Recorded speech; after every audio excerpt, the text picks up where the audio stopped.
Good morning students. Starting with the maths. मॅथ्समध्ये बेटा आज आपल्याला नवीन चॅप्टर चालू होतोय. तो म्हणजे आहे applications of integration, definite integration. Heading टाका सगळ्यांनी, applications of definite integration. Applications of definite integration. Applications of definite integration. Okay, लक्षात आहे. 5 मिनिटं 10 मिनिटं सगळ्यांचं माझ्याकडे देईल, कुणीही काहीच करणार नाही. ॲप्लिकेशन्स ऑफ डेफिनाइट इंटिग्रेशन बेटा हा चॅप्टर आपण 2 पार्ट्समध्ये डिवाइड केलेला आहे. पहिल्यांदा आपण स्टार्टिंगला एरियाचे सगळे गणितं घेणार आहे आणि नंतर आपण व्हॉल्यूमचे सगळे गणितं घेणार आहे. म्हणजे हा चॅप्टर आपल्या 2 पार्ट्समध्ये कुठले कुठले एरियाचे गणितं आणि सेकंड पार्टमध्ये सगळ्याचे सगळे आपले व्हॉल्यूमचे गणितं असतील. असे 2 पार्ट्समध्ये हा चॅप्टर आपलं डिवाइड केलेला आहे. ठीक आहे. बरं, एरियाचे गणितं बघताना, ठीक आहे, आता नीट बघा. एरियाचे गणितं बघताना किंवा व्हॉल्यूमचे गणितं बघताना तुम्हाला काही फिगर्स बद्दल माहिती पाहिजे. तुम्हाला काही बद्दल फिगर्स बद्दल माहिती पाहिजे. म्हणजे काय की सपोज मी तुला सांगितलं की एरिया कशाचा काढायचा आहे, लाईनचा एरिया काढायचा आहे. तुला एरिया कशाचा काढायचा आहे, लाईनचा. मग त्याची तुला इक्वेशन माहिती पाहिजे. त्याची तुला काय माहिती पाहिजे बेटा, इक्वेशन.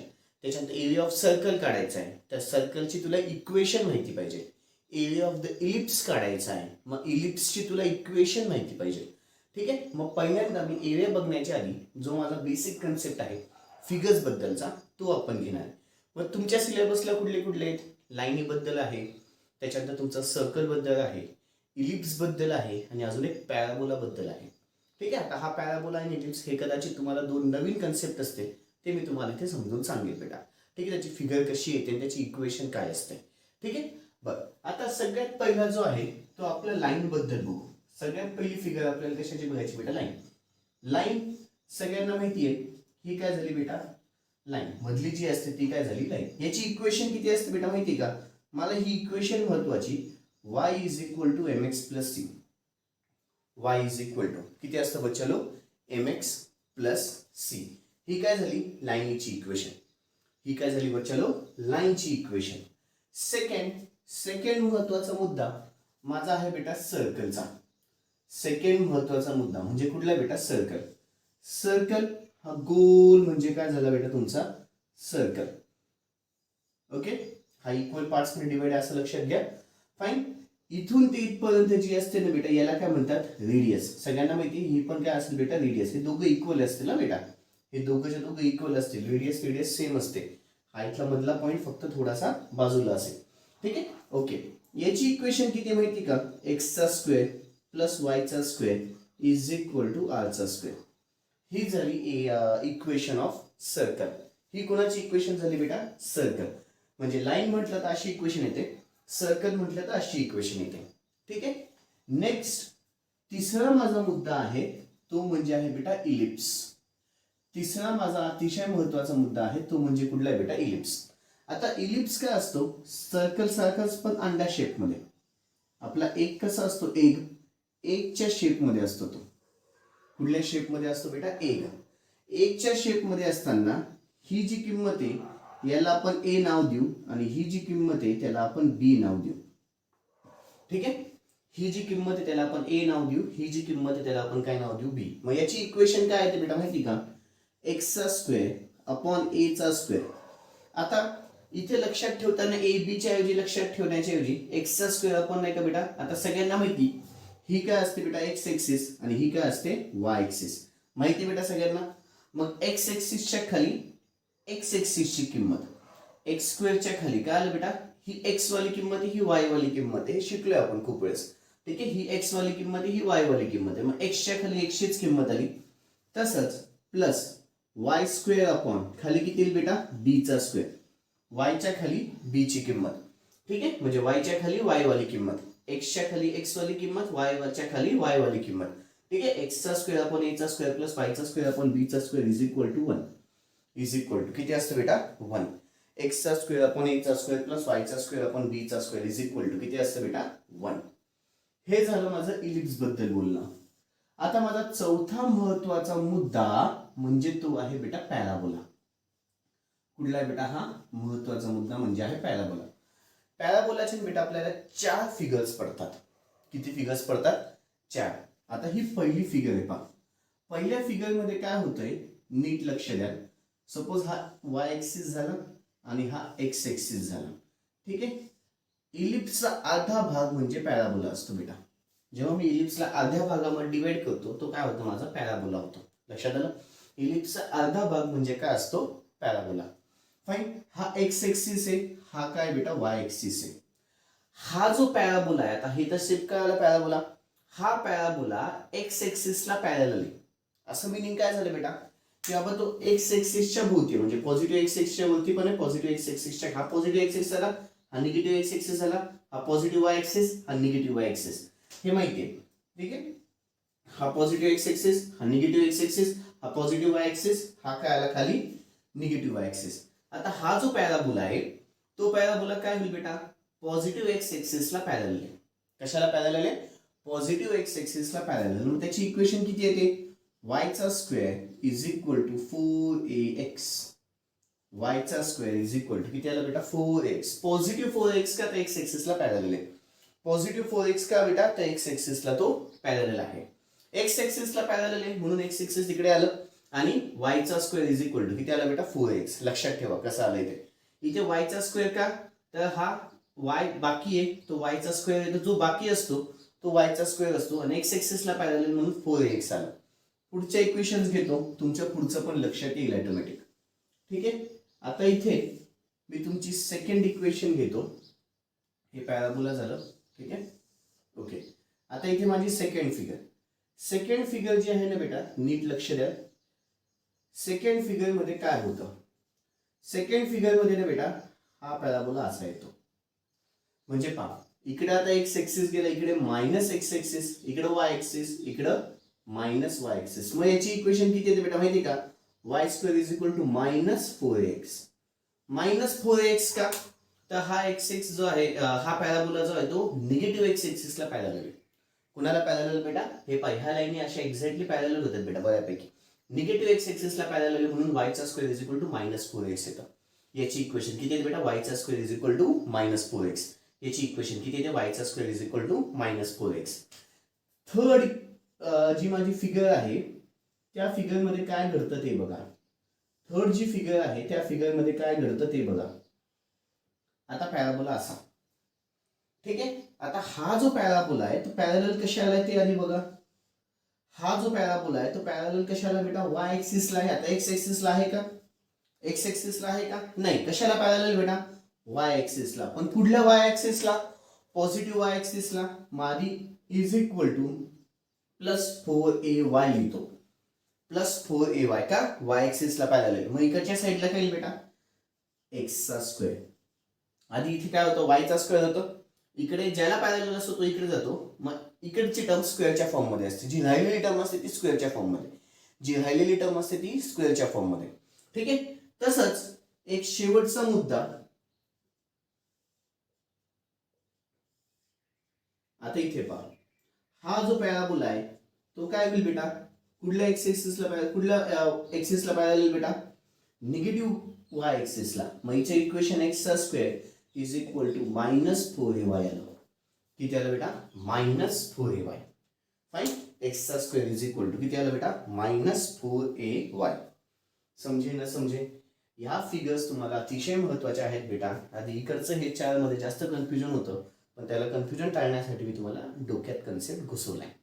ठीक आहे. शांततेमध्ये बघा, 2 वेळेस एवढा व्हिडिओ बघा म्हणजे लक्षात येईल, कारण की पुढे तुम्हाला हेच लागणार बेटा. व्हिडिओ पॉज करा, सगळंच्या सगळं शांततेमध्ये लिहून घ्या.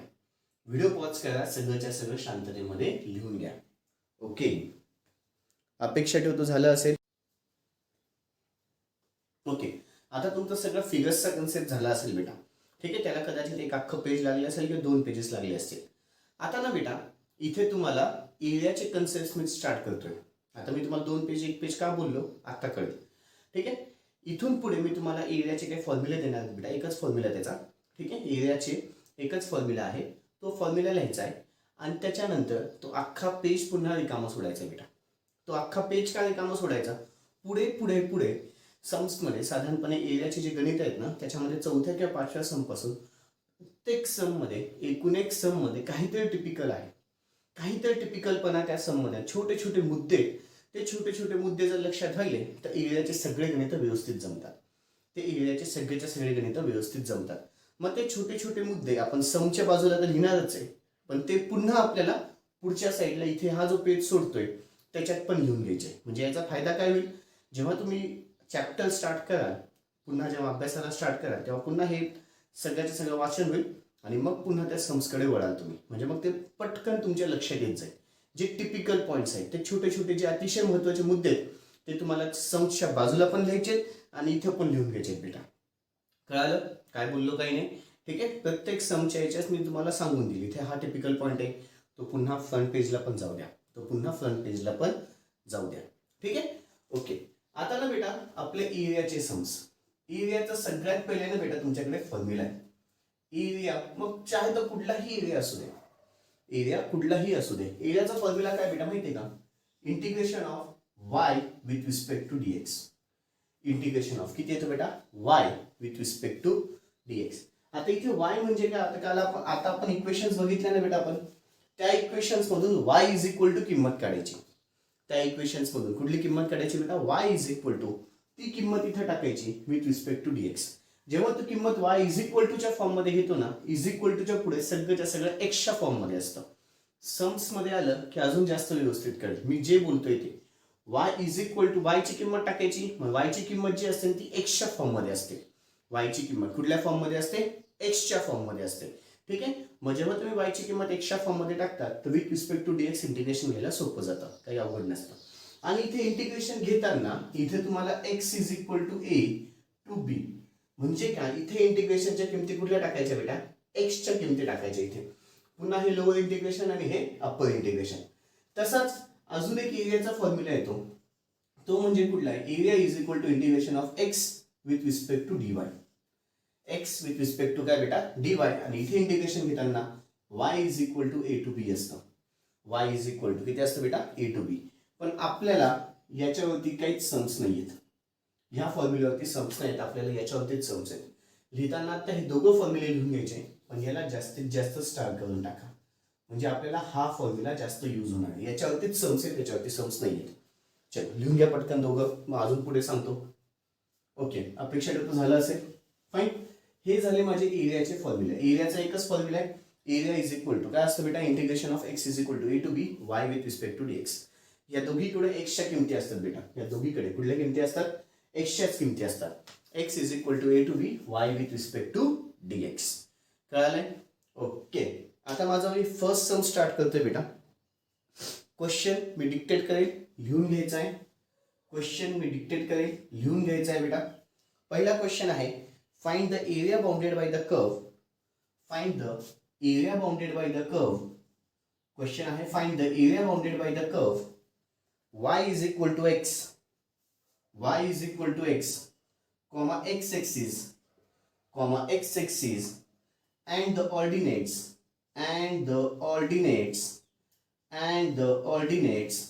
x is equal to 0, comma x is equal to 4. x is equal to 0, comma x is equal to 4. Okay. काय म्हणते बेटा? Find the area. Find the area bounded by the curve. Curve ची equation y is equal to x आहे. x axis and ordinates x is equal to 0 to x is equal to 4. आता मला area काढायचा आहे की नाही, तर एरियाचा सगळ्यात पहिले formula area is equal to integration from x is equal to a to b y with respect to dx आहे. बर, आता इथे integration from x is equal to a to b. आता a ची किंमत किती येईल बेटा? इथे 0 लोअर लिमिट आणि अप्पर लिमिट किती आला? 4. y ची किंमत किती बेटा? x विथ रिस्पेक्ट टू काय आलं बेटा? dx. y ची किंमत किती आली? x. मी बोललो होतो इथे सगळं एक्सच्या फॉर्म मध्ये दिसेल. y dx आलं की ते सगळंच्या सगळं एक्सच्या फॉर्म मध्ये दिसेल. इथे आता x चा इंटिग्रेशन किती येईल बेटा? x रेज टू 2 अपॉन ला 2. कुठून ते कुठपर्यंत? 0 टू 4. कुठून ते कुठपर्यंत बेटा? 0 टू 4. कुठून ते कुठपर्यंत? 0 टू 4. मग इथे पुन्हा 1 अपॉन 2 टोटली बाहेर काढू. इथे ब्रॅकेटच्या आतमध्ये x चा स्क्वेअर कुठून ते कुठपर्यंत? 0 टू 4. पुन्हा 1 upon 2 upper limit minus lower limit 4 चा स्क्वेअर मायनस 0 चा स्क्वेअर. अप्पर लिमिट म्हणजे 4 आला, 4 चा स्क्वेअर मायनस किती बेटा? 0 चा स्क्वेअर. पुन्हा इथे 1 अपॉन 2 4 चा स्क्वेअर म्हणजे किती आला? 16 मायनस 0. म्हणजेच याचं उत्तर 1 अपॉन 2 इंटू द किती आलं बेटा? 16 which is equal to 8. Which is equal to 8. 8 आता इथे त्यांनी काही युनिट नाही दिले कशामध्ये, तर आपण लिहिताना काय लिहितो, स्क्वेअर युनिट. याला लिहिताना काय लिहायचं बेटा, स्क्वेअर युनिट. ही कुठली किंमत झाली तुमची, एरियाची. ही कुठली किंमत झाली बेटा, एरियाची. काही गणित अवघड नाही आहेत स्टार्टिंगचे. ठीक आहे, स्टार्टिंगच्या गणितांमध्ये y इज इक्वल टू काय असतं ते दिलेलं असतं. ऑर्डिनेट्स पण दिलेले असतात. ऑर्डिनेट्स म्हणजेच काय, लोअर लिमिट आणि अप्पर लिमिट. एकदम सिंपल. ठीक आहे, एकदम सिंपल स्टार्टिंगचे गणित. चलो व्हिडिओ पॉज करा, सगळं गणित शांततेत लिहून घ्या. व्हिडिओ पॉज करा, सगळंच्या सगळं गणित शांततेमध्ये लिहून घ्या. व्हिडिओ पॉज करा, सगळंच्या सगळं गणित शांततेमध्ये लिहून घ्या. ओके, अपेक्षा ठेवतो झाला असेल. आता हा फॉर्म्युला तोंडपाठ झाला पाहिजे ना बेटा, हा फॉर्म्युला तुमचा तोंडपाठ झाला पाहिजे. पुढचा क्वेश्चन घ्या बेटा, find the area bounded by the curve. पुढचा क्वेश्चन घ्या, find the area bounded by the curve. अपेक्षा ठेवतो झाला असेल बेटा मागचं गणित. Find the area bounded by the curve. Find the area bounded by the curve y is equal to x cube. y is equal to x cube. Find the area bounded by the curve y is equal to x cube, comma x axis, comma x axis, comma x axis, and the ordinates, and the ordinates, and the ordinates x is equal to 1, comma x is equal to 3. x is equal to 1, comma x is equal to 3. Okay, सगळ्यात पहिले area काढायचा आहे. मग एरियाचा formula, area is equal to किती असतं बेटा, integration किंवा इथूनच गणित स्टार्ट करायचं बेटा, ते चुकी राहील. म्हणजे सगळ्याच्या सगळं आधी लिहिलं जातं मग एरिया. एरियाचा फॉर्म्युला किती असतं, integration from x is equal to a to b y with respect to dx. Okay, integration from a to b ची किंमत 1 टू 3. ठीक आहे, y ची किंमत x चा cube with respect to dx. x चा क्यूब म्हणजे x रेज टू 4 अपॉन 4. कुठून ते कुठपर्यंत बेटा, 1 टू 3. कुठून ते कुठपर्यंत, 1 टू 3. पुन्हा इथे 1 अपॉन 4 बाहेर काढला. इथे x चा क्यूब कुठून ते कुठपर्यंत, 1 टू 3.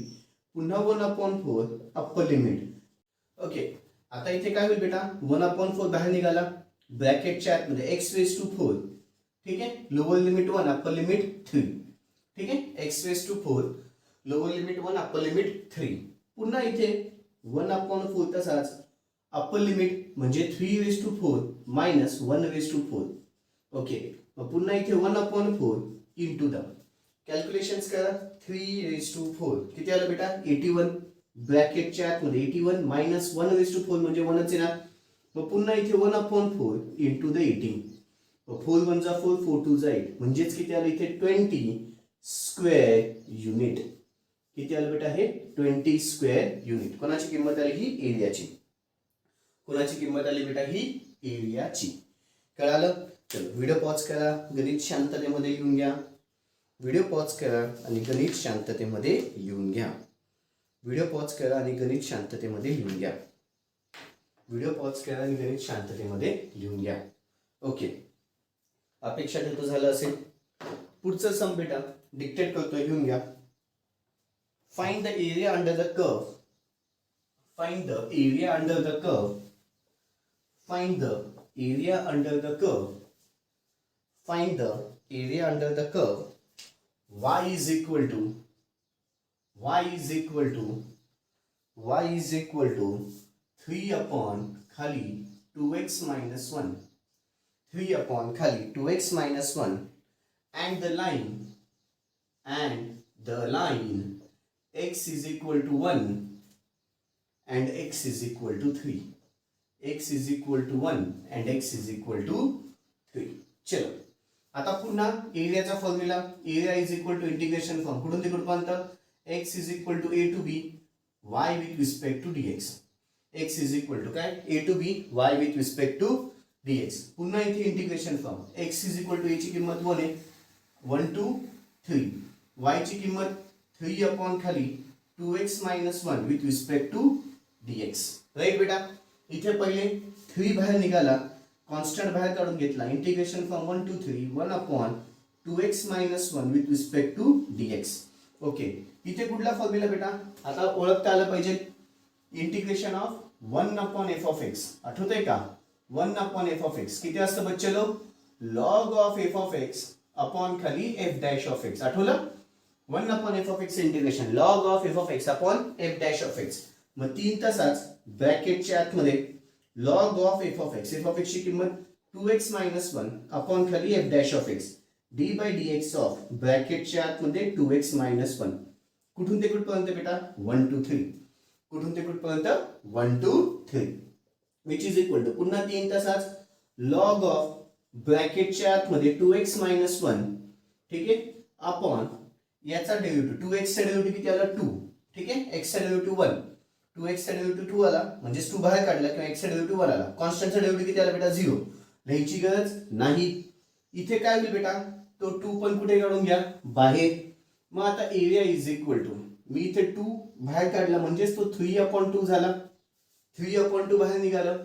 लॉग ऑफ ब्रॅकेटच्या आतमध्ये 2x मायनस 1 कुठून ते कुठपर्यंत बेटा? 1 to 3. पुन्हा इथे 3/2 जसाच्या तसा कर्ली ब्रॅकेट मध्ये घेतो upper limit minus lower limit. मग लॉग ऑफ ब्रॅकेटच्या आतमध्ये 2 into the 3 minus 1 minus log of पुन्हा 2 into the 1 minus 1 bracket complete. इथे चौकन डब्बा कंप्लीट करा. कर्ली ब्रॅकेट पण कंप्लीट केला. ठीक आहे. मग पुन्हा इथे 3/2 कर्ली ब्रॅकेटच्या आतमध्ये आता चौकोनी ब्रॅकेट काढून टाकतो. 3 दुने 6 6 वजा 1 5 मायनस पुन्हा लॉग ऑफ बे 2 वजा 1 1 लॉग ऑफ किती आलं बेटा? 1. आता सगळ्यांना माहिती आहे लॉग 1 ची किंमत किती असते बेटा? 0. खूप वेळेस बघितले आपण. लॉग 1 ची किंमत किती असते? 0. मग इथे 3/2 तसाच इथे किती आलं? लॉग ऑफ 5 ठीक आहे मायनस 0. मग 0 लिहायची गरज आहे का? अजिबात नाही. मग 3/2 इंटू द लॉग ऑफ 5 ही कोणाची किंमत आली? एरियाची. इथं काही स्क्वेअर युनिट. इथं काय बेटा? Square unit. चल व्हिडिओ पॉज करायचा आहे. गणित लिहून घ्यायचं आहे. एकदम शांततेमध्ये व्हिडिओ पॉज करा. ठीक आहे. आणि गणित एकदम शांततेमध्ये लिहून घ्या. व्हिडिओ पॉज करा आणि गणित एकदम शांततेमध्ये लिहून घ्या. व्हिडिओ पॉज करा. गणित एकदम शांततेमध्ये लिहून घ्या. ओके. अपेक्षा ठेवतो झालं असेल. अपेक्षा ठेवतो झालं असेल. ओके बच्चांनो. पुढचा क्वेश्चन घ्या बेटा आता. Find the area under the curve. Find the area under the curve. Find the area under the curve. Find the area under the curve. y is equal to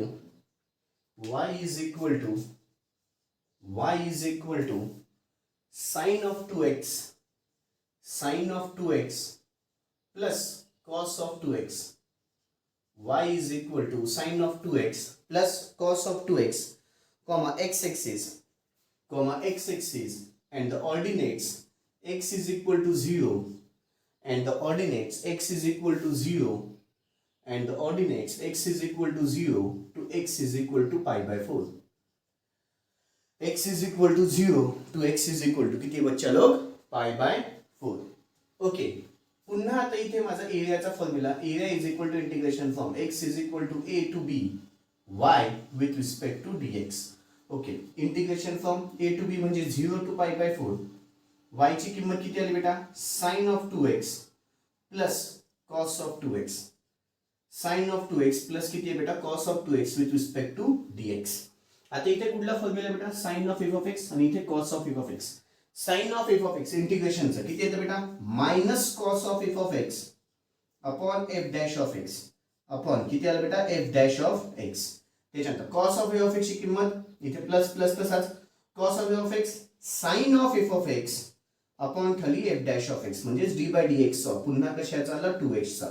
बरं कुठून ते कुठपर्यंत आहे बेटा? ते 0 to pi by 4. कुठून ते कुठपर्यंत आहे? 0 to pi by 4. ओके. इथे ब्रॅकेटच्या आतमध्ये minus cos of 2x upon खाली 2 plus sign of 2x upon खाली 2. Okay. 0 to pi by 4. 0 to pi by 4. दोघांमध्ये 2 कॉमन आहे. तो 2 टोटली बाहेर काढून घ्या म्हणजे 1/2 माझा बाहेर निघाला. ब्रॅकेटच्या आतमध्ये minus cos of 2x plus sign of 2x कुठून ते कुठपर्यंत बेटा? 0 to pi by 4. पुन्हा ओके, आता याला काय करून घेतो बेटा मी इथे 1/2 तसाच ठेवतो. पहिले पॉझिटिव्ह टर्म लिहून घेतो म्हणजे किती आलं बेटा sine of 2x minus cos of 2x. चालेल बेटा असं, पहिले पॉझिटिव्ह टर्म मग निगेटिव्ह टर्म, म्हणजे माझं उत्तर चुकणार नाही बेटा. π/4 आहे. ठीक आहे, पहिले पॉझिटिव्ह टर्म लिहिली मग निगेटिव्ह टर्म लिहिली. आता काय एरिया काढायला गेलं अप्पर लिमिट मायनस आता लोअर लिमिट. पहिले 1/2 जसाच्या तसा कर्ली ब्रॅकेट घेतो आणि मग चौकोन डब्बा घेतो. आता अप्पर लिमिट टाकतो, साइन तसाच.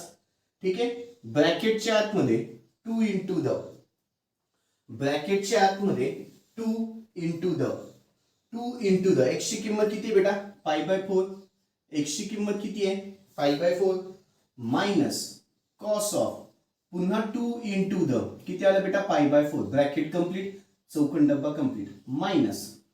ठीक आहे, पाय इथे 2 into the π/4 minus cos of 2 into the π/4. Upper limit झालं मायनस. आता काय बेटा लोअर लिमिट, लोअर लिमिट किती आहे 0 आहे. मग साइन ऑफ किती लिहिते 2 into the 0 minus cos of पुन्हा इथे 2 इंटू द 0. ब्रॅकेट कंप्लीट, चौकोनी डब्बा कर्ली ब्रॅकेट कंप्लीट. ठीक आहे, ओके. पुढे आता 1/2 तसाच कर्ली ब्रॅकेट ओपन केली, 2 1 जा 2, 2 2 जा 4, 2 1 जा 2, 2 2 जा 4. म्हणजेच किती आलं बेटा इथे साइन ऑफ π/2 आलं, साइन ऑफ π/2 मायनस इथे cos of π/2 bracket complete, minus इथे किती येईल बेटा साइन ऑफ 0, 2 गुणिले 0 0च, तसं मायनस पुन्हा इथे कॉस ऑफ 0. ब्रॅकेट कंप्लीट, चौकोनी डब्बा complete, curly bracket complete. Okay, 1/2 पुन्हा इथे आता प्रत्येकाची किंमत, सगळ्या किमती आधी काढून घेऊ. साइन π/2, साइन π/2 म्हणजेच साइन 90 असतो. आधी किमती लिहून घेतो. इथे पुन्हा मला कॉस ऑफ π/2 लागतो. कॉस π/2 म्हणजेच कॉस ऑफ 90 असतो. ठीक आहे, त्याच्यानंतर साइन 0 ची किंमत काढायची आहे आणि अजून एक कॉस 0 ची किंमत काढायची. एवढ्या किमती मला काढायच्या. पहिले तर साइन 90, साइन 90 किती आलं बेटा 1. त्याच्यानंतर कॉस 90 किती येते बेटा 0. कॅल्सी मध्ये इझिली भेटतात. साइन 0 किती आलं 0. कॉस 0, कॉस 0 ची किंमत किती आली बेटा 1.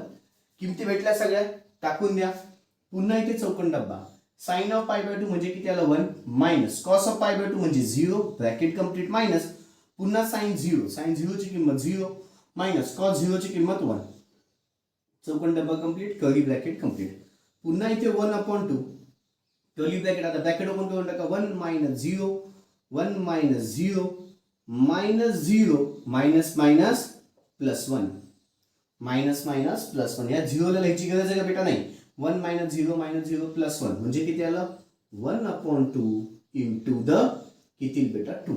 1 प्लस 1 किती फक्त 2. 0ला काही टेन्शन घ्यायची गरज नाही.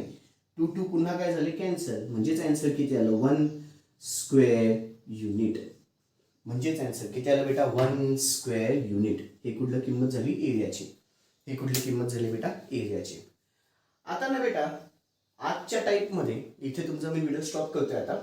ठीक आहे, या टाईपमध्ये तुम्हाला y पण इझिली दिलेलं होतं आणि लोअर लिमिट अप्पर लिमिट पण इझिली दिलेले होते बेटा. ठीक आहे, नेक्स्ट व्हिडिओमध्ये तुम्हाला कदाचित लोअर लिमिट अप्पर लिमिट दिलेले नसेल, ते तुला काढावे लागतात. ते कसे काढायचे ते आपण नेक्स्ट व्हिडिओमध्ये बघू. ते दिलेले नसतात, ते तुला कसे काढावे लागतात ते आपण नेक्स्ट व्हिडिओमध्ये बघू बेटा. ठीक आहे, आधी व्हिडिओ पॉज करा आणि हे सगळंच्या सगळं शांततेत लिहून घ्या. आधी व्हिडिओ पॉज करा आणि हे सगळ्याच्या सगळं शांततेमध्ये लिहून घ्या. ओके, अपेक्षा ठेवतो झालं असेल बेटा, अपेक्षा ठेवतो झालं असेल. That's all. मग बाकीचा नेक्स्ट व्हिडिओमध्ये. थँक्यू.